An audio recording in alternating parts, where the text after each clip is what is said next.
Before we begin, please imagine the bell notification is on and you're subscribed to Huna Stories. The door was lighter than I remembered. 5 years of imagining this moment, and it swung open like I'd never left. My mother was first. She looked up from the kitchen table, phone in hand, and for half a second, something flickered across her face. Then it was gone. "You're early." That was it. No embrace, no "how have you been," just the quiet accusation of inconvenience. My father emerged from the living room, newspaper folded under his arm like a weapon.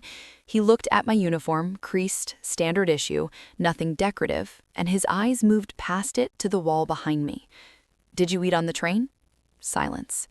3 people in a room who used to be family, now just strangers with matching blood types. My sister came down the stairs, barefoot, still in her work clothes, scrolling through her phone. She glanced up, registered me, and her mouth curved into something slow and ugly. "Well, well, the hero returns." I said nothing. She circled me once theatrically, then pointed at the collar of my shirt, at the rank insignia, small, unimpressive to anyone who didn't know what it actually meant.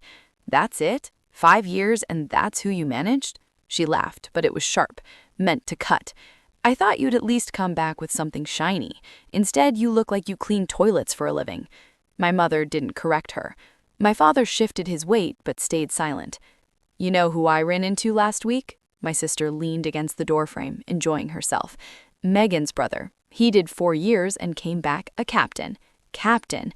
His parents got a front porch flag and everything.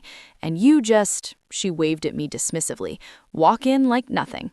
My father finally spoke. "She has a point. We told you not to enlist. Now you're back with nothing to show for it." Nothing to show.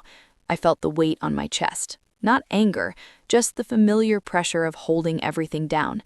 5 years of things I couldn't say, operations that didn't exist, places that weren't on maps, people who would never come home. I looked at my mother. She wouldn't meet my eyes. "I'm going to put my bag in my room," I said. "It's storage now," she replied. "We needed the space. You can sleep on the couch." I nodded, set my bag down by the wall, sat on the edge of the couch cushion. My sister was still watching me, waiting for a reaction. When none came, she shrugged and went back to her phone. The afternoon passed in fragments. My mother asked about train delays. My father mentioned a leaky faucet, like I was still the one who fixed things. My sister scrolled and snorted at videos she didn't share.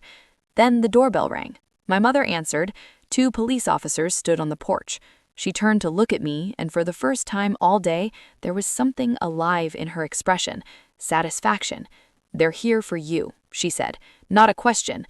My sister appeared behind her phone, already recording. Finally, something interesting. The officers stepped inside. One of them, young, buzz-cut, fresh out of the academy, opened his mouth to speak.